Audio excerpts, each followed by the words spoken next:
Shalom saudara pemirsa yang dikasih oleh Tuhan. Kembali kita berjumpa dalam program yang indah. Dan saya percaya tidak ada nama lain yang ingin saya sampaikan kepada saudara. Sebab nama di dunia ini tidak mampu mengubah hati saudara. Kecuali nama Yesus Kristus.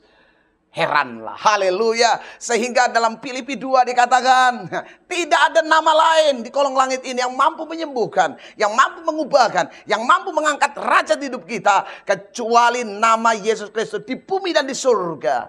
Itu nama itu dahsyat dan ajaib. Haleluya. Mari saudara yang kekasih dalam Tuhan, kita membaca dalam Yohanes 4 ayat yang ke-22 sampai 24. Kamu menyembah apa yang tidak kamu kenal. Kami menyembah apa yang kami kenal. Sebab keselamatan datang dari bangsa Yahudi. Tetapi saatnya akan datang dan sudah tiba sekarang. Bahwa penyembah-penyembah benar akan menyembah Bapa dalam roh dan kebenaran. Sebab Bapa menghendaki penyembah-penyembah demikian. Allah itu roh. Dan barang siapa menyembah dia, harus menyembahnya di dalam roh dan kebenaran. Saudaraku, sejauh ini penyembahan-penyembahan di dalam gereja-gereja keluar dari ide dasar Tuhan. Ada yang berkata, mari kita menyembah. Kita angkat pujian haleluya 12 kali. Haleluya, haleluya. Kita pikir penyembahan hanya standar itu. Saudaraku, kapan, persoalannya kapan kata penyembahan itu muncul? Sehingga Yesus berkata, Bapa menghendaki penyembah-penyembah demikian. Jika ada yang dikehendaki, berarti ada yang ditolak. Betul? Kalau ada yang dikehendaki, berarti ada yang ditolak. Ya, pasti itu. Saudara yang kekasih dalam Tuhan, ingat, ada penyembahan Kain dan Habil. Ya, ada yang diterima, ada yang ditolak. Dan saya percaya, jangan sampai penyembahanmu ditolak. Ada program yang indah untuk menjawab persoalan saudara. Dan sekarang saudaraku, mari sebelum kita dengarkan program ini selanjutnya, kita dengar sebuah pujian. Dan saya percaya saudara akan diberkati. Haleluya. Ku tak membawa apapun juga saat ku datang ke dunia. Ku tinggal semua pada akhirnya saat ku kembali ke surga. Inilah yang ku punya, hati sebagai hamba yang mau taat dan setia padamu Bapa. Kemanapun ku bawa, hati yang menyembah dalam roh dan kebenaran sampai selamanya.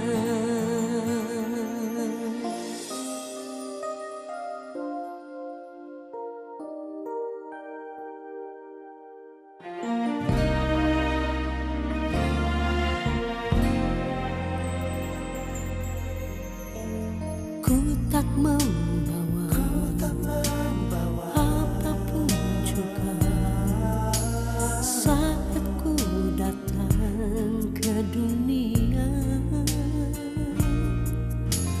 Ku tinggal semua pada akhirnya saat ku kembali ke surga. Inilah yang ku punya, hati sebagai hamba yang mau taat dan setia padamu Bapa. Kemanapun ku bawa, hati yang menyembah dalam roh dan kebenaran sampai selamanya. Bagaimana ku membalas kasih-Mu, segala yang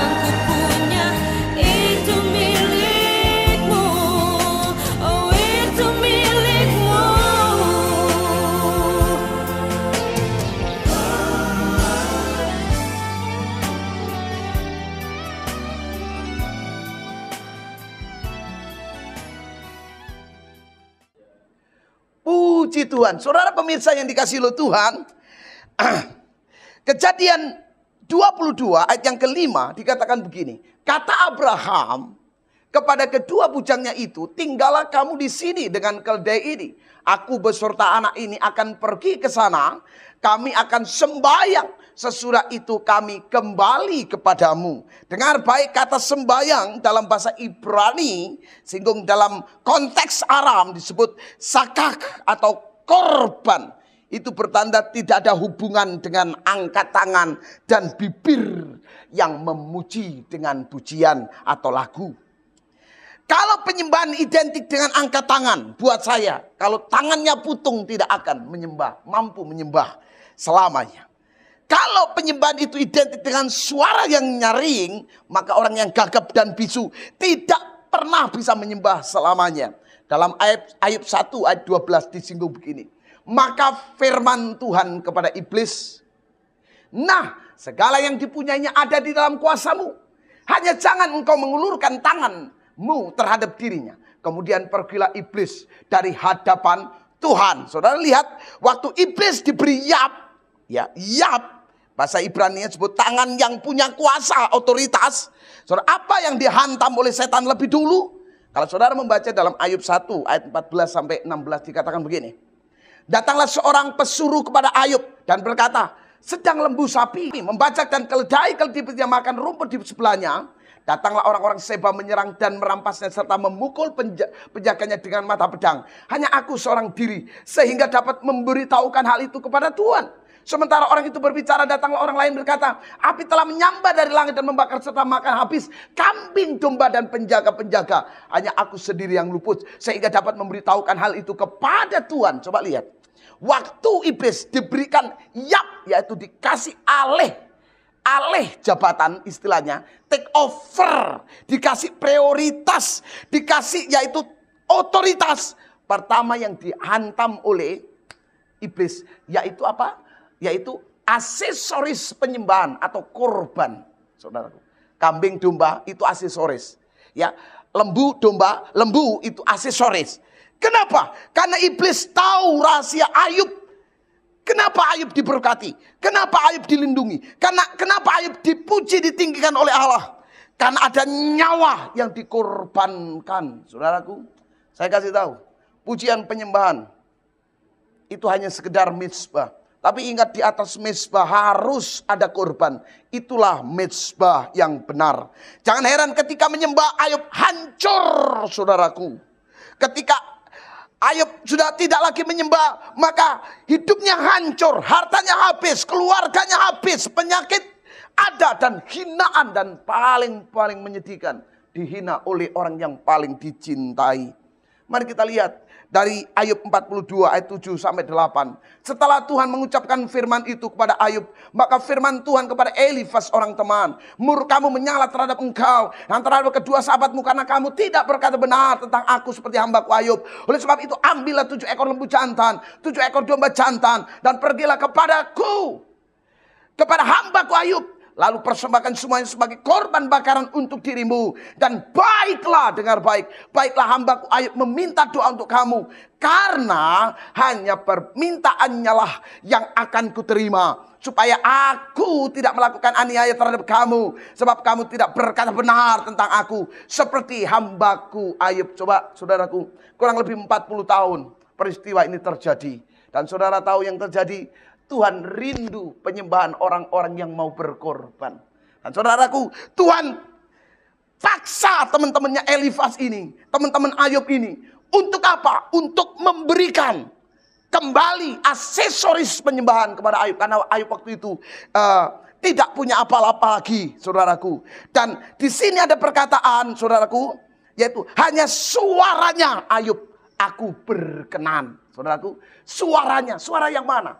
Waktu dia menyembah bukan hanya angkat tangan. Waktu dia menyembah bukan hanya sekedar dia menyanyi. Tapi waktu dia menyembah, saudara, ada korban yang dilepaskan. Oleh sebab itu kalau engkau pergi ke gereja, Alkitab berkata, jangan dengan tangan kosong.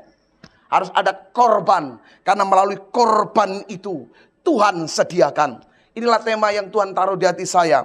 Di atas korban Allah sediakan sesuatu. Saudaraku, di atas korban Allah sediakan. Penyembahan bagaimana yang Allah berkenan sehingga Tuhan menyediakan. Saya sebut dengan yaitu Yehova Jireh.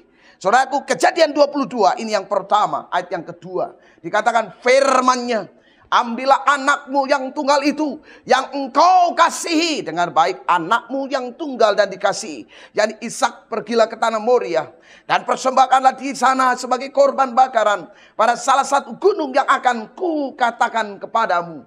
Itu bukan hanya tunggal, tapi yang engkau kasihi. Pantaslah perbuatan Allah yang dahsyat terhadap kita hanya kita balas dengan bibir yang menipu. Hanya dibalas dengan ucapan yang kosong. Saudaraku, korban yang terbaik itu apa sih Pak Pendeta? Saya ingin memberikan itu supaya doa-doa kami dijawab. Selama ini kami berdoa tetapi tidak dijawab Pak Pendeta. Sementara ini penyembahanmu di dalamnya tidak ada unsur korban. 1 Raja-Raja 17 ayat yang ke-12. Ini korban yang dikendaki yang terbaik di hadapan Tuhan. Ya, perempuan itu menjawab, 1 Raja-Raja 17 ayat 12.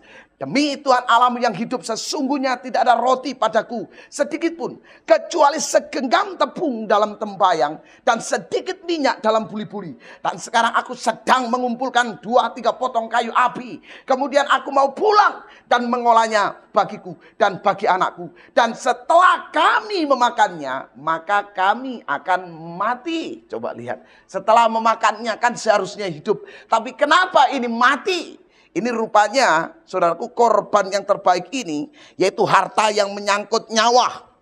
Ini, maksudnya apa Pak Pendeta? Dalam Markus 12 ayat 44 dikatakan begini. Sebab mereka semua memberi dari kelimpahan, tapi janda ini memberi dari kekurangannya. Semua yang ada padanya, yaitu seluruh nafkahnya. Artinya waktu engkau memberikan kepada Tuhan, saudaraku, ingat, itu sesuatu yang membuat hati saudara betul-betul tidak ada harapan lagi. Kecuali Tuhan kalau engkau menjawabnya. Karena apa? Sudah kuberikan kepadamu semuanya. Oh, luar biasa.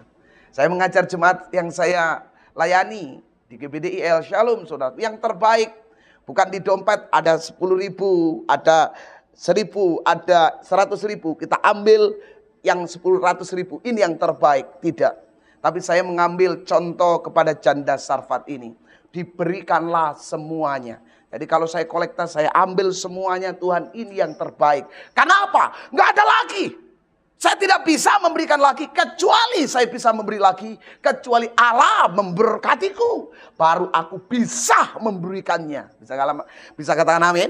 Nah, ini penting sekali saudara yang kasih dalam Tuhan. Rupanya seluruh hidupnya hautobios, harta yang menyangkut hidup.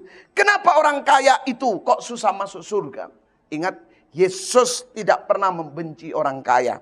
Sebab kenapa orang kaya itu kok susah masuk surga? Karena orang kaya tidak mendapatkan sesuatu yang original. Coba, nggak pernah. Kalau orang kaya masuk ke gereja, penghormatannya kepada orang kaya nggak original. Karena apa? Karena ada duitnya. Bedakan nanti yang menghormati dengan orang kaya dengan orang miskin, kelihatan itu.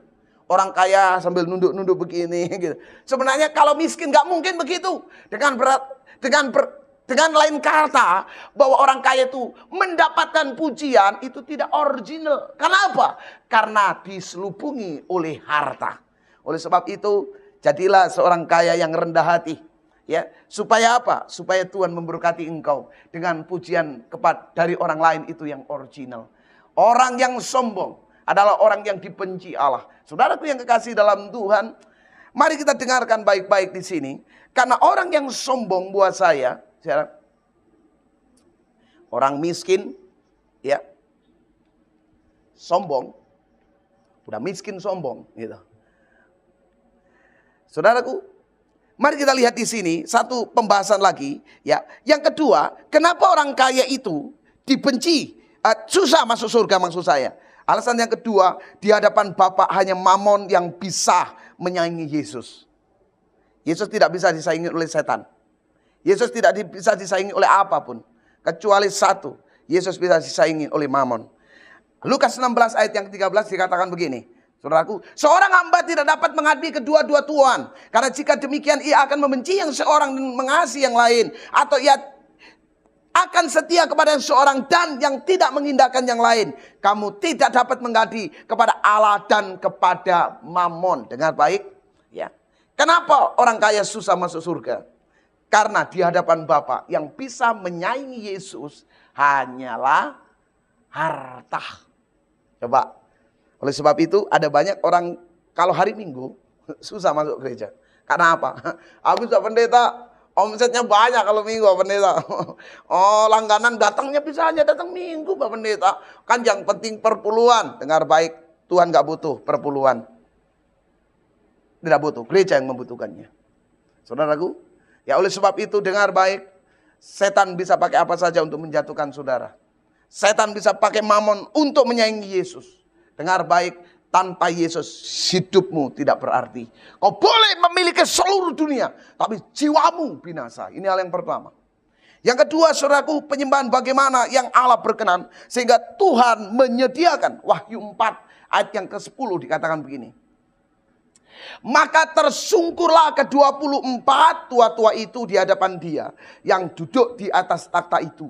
Dan mereka menyembah dia yang hidup sampai selama-lamanya. Dan mereka melemparkan mahkotanya di hadapan takhta itu sambil berkata. Dengar baik, waktu dia menyembah ada sesuatu yang ironi di sini yang dibuat oleh 24 tua-tua ini.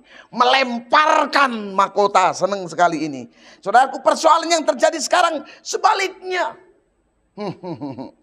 Dia ke gereja menyembah, tetapi justru bukan melemparkan mahkota, tetapi mencari mahkota. Wah, ini ya kan?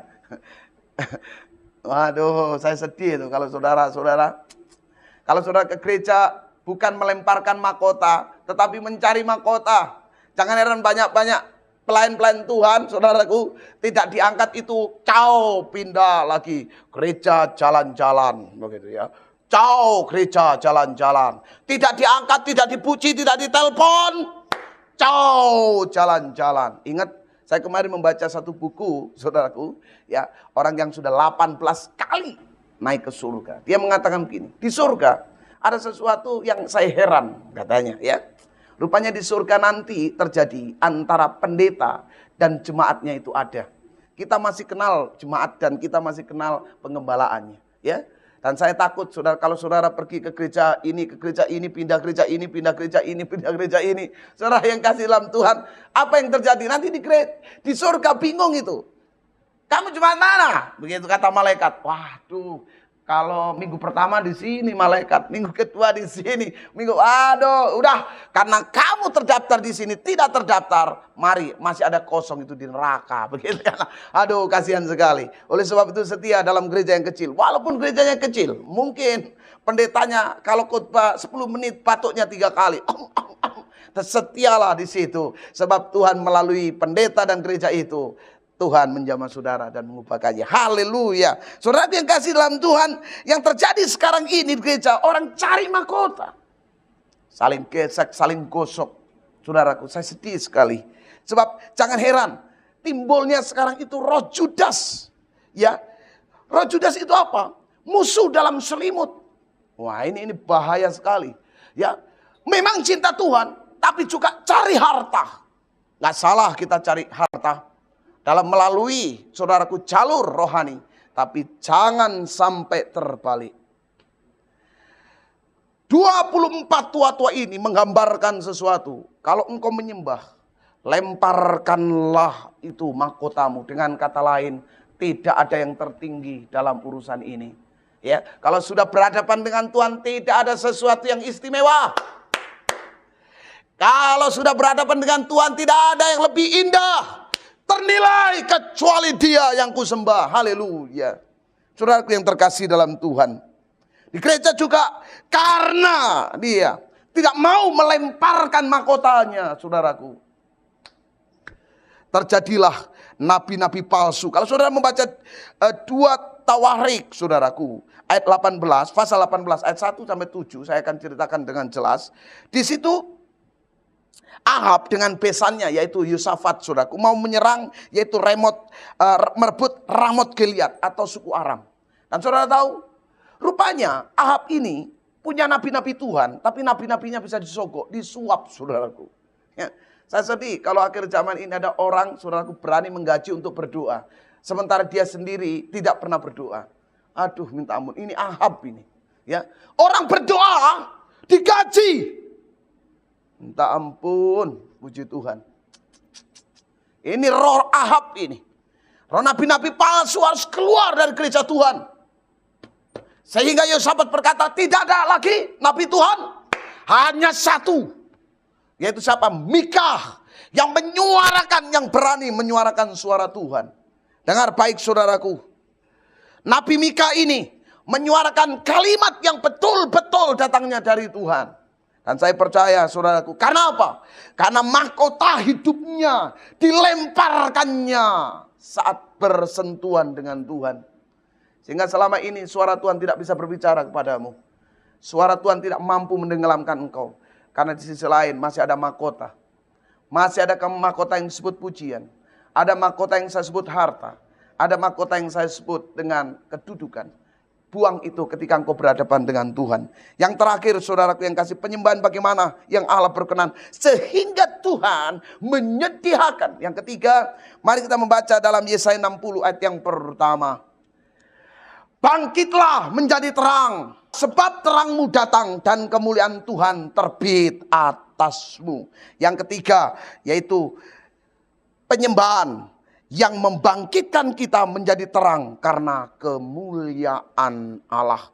Kemuliaan di sini disebut kafat, possible, yang mampu dilihat, dirasakan. Jadi penyembahan kita harus mampu dirasakan oleh orang lain, bukan hanya untuk diri kita. Buat apa engkau menyembah tapi pulang dari rumah penyembahanmu tidak engkau rasa karena di rumah marah-marah. Ada seorang ibu, saudaraku, waktu berdoa, anaknya ketok ini. Mama, tok tok tok tok, mama, tok tok tok. Di dalam haleluya, haleluya, ketok, mama, mama. Saudara tahu, ketika mamanya kesal dari dalam, dia keluar saudara dan dia nolak pinggang. Dasar anak gak tahu diri. Tahu gak kamu? Aku sedang berdoa. Wah, anaknya lari karena dia berhadapan dengan monster di dalam rumahnya. Dengar baik saudara yang kasih dalam Tuhan. Penyembahanmu harus mampu bercahaya, dinikmati oleh orang lain. Saya heran banyak doa kok orang itu tambah sombong. Saya heran ada orang yang suka berdoa tetapi kok suka menghina orang lain. Saya heran, apalagi Tuhan. Kalau engkau menyembah, suka menyembah, hatimu akan lentur dibentuk.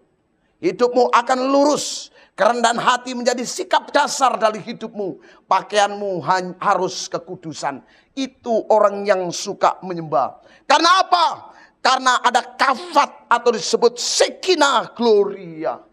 Saudaraku, suatu ketika saya di Chicago, mau ada KKR. Saya datang waktu kor itu, waktu kor latihan. Dia menyembah. Maka jiwaku pun memujimu. Saudara tahu, belum KKR, baru latihan. Hadirat Allah saya rasakan. Saya di belakang, saya merasakan hadirat Tuhan begitu kuat. Karena orang-orang yang kur itu, orang-orang yang bisa dipercaya oleh Tuhan. Hidupnya bukan hanya doa, tapi doanya menjadi refleksi daripada kehidupannya. Saudaraku, sehingga jika manusia rohani yang memang betul dikuasai oleh Allah, maka tubuh dan jiwanya itu akan menjadi sesuatu yang disebut piskayaso, selimut halimun yang kuat bercahaya. Ingat, Petrus berjalan, Paulus berjalan, murid-murid Yesus berjalan ketika Roh Kudus menjamahnya. Orang-orang ini suka berdoa, tidak perlu dijamah, bayangannya saja menjamah orang. Saudara yang kasih, tundukkan kepala, saya akan berdoa buat saudara. Bapak yang baik, ada persoalan-persoalan selama ini kami alami. Kami sadari apa arti hidup mengiring engkau. Kami mengerti apa perjuangan hidup di dalam bisnis, dalam pelayanan, dalam studi ini. Sadari kami Tuhan, kadangkala kami pikir kami menyembah, kami berdoa, tidak kau dengar. Rupanya di baliknya harus ada korban. Ampuni kami bisa menyembah, tetapi kami tidak mampu mengorbankan mulut kami yang kotor.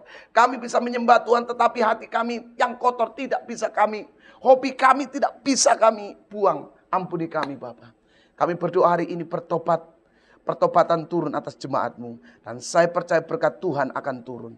Jamah yang sakit, pulihkan yang lemah, lepaskan ikatan dosa mereka. Dalam nama Yesus hamba berdoa. Haleluya. Amin. Sekarang saudaraku, kalau saudara ingin konseling, ada nomor-nomor telepon yang siap membantu saudara di layar kaca ini. Maju terus dalam Tuhan. Sampai berjumpa dalam program yang lain. Tuhan Yesus memberkati saudara. Shalom dari El Shalom. Haleluya. Amin.